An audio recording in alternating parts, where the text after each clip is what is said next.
মুহাম্মদ সাল্লাল্লাহু আলাইহি ওয়াসাল্লাম তাই বলেছেন যে ওই অংশটুকু জান্নাতেরই একটা অংশ, একটা অনুভূতির সাথে স্যার। অনুভূতির সাথে জড়িত। তো এই অনুভূতিকে কেন্দ্র করে আপনি ব্যবসায় কাজে লাগাতে পারেন কিনা বলেন।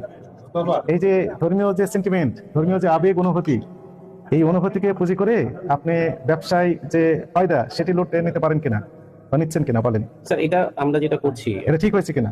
আপনি যদি বলেন স্যার, আমি মনে করি স্যার অনুভূতি তো অনেক জিনিস। এখন মানুষ হ্যাঁ, অনুভূতিটাই তো আপনি কাজে লাগাচ্ছেন। ইবাদতের সময় একটা অনুভূতি কাজে লাগাই, সেটা উঠে, কিন্তু আমি এটা ব্যবসা ক্ষেত্রে ইউজ করছি না। না, কেন করছেন? আপনি তো ফেসবুকে অ্যাড দিয়েছেন যে রিয়াদুল জান্নাত এই জায়নামাজ বিক্রি করছেন আপনি, তাই না? যেহেতু জানেন নামে এটা নামে না, আপনি রিয়াদুল জান্নাত থেকে নিয়ে আসছেন। দেখেন আপনার অ্যাড আমি দেখি। No no no no no, আপনি তাই বলেননি।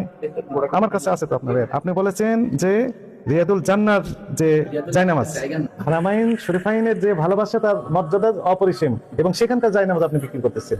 গত এক বছরে আমরা কিন্তু আপনাদের কাছে প্রায় 4000 জায়নামাজ আলহামদুলিল্লাহ পৌঁছে দিয়েছি। এখন আমরা বলছি হারাম প্লাস জায়নামাজ। একেবারে হারামের শুরু থেকে যে কার্পেটটা আজও পর্যন্ত হারামে বিদ্যমান রয়েছে, এই জায়নামাজটাই, এই কার্পেটটাই কিন্তু সেই কার্পেট। এই কার্পেটটাই সেই কার্পেট। হারাম প্লাস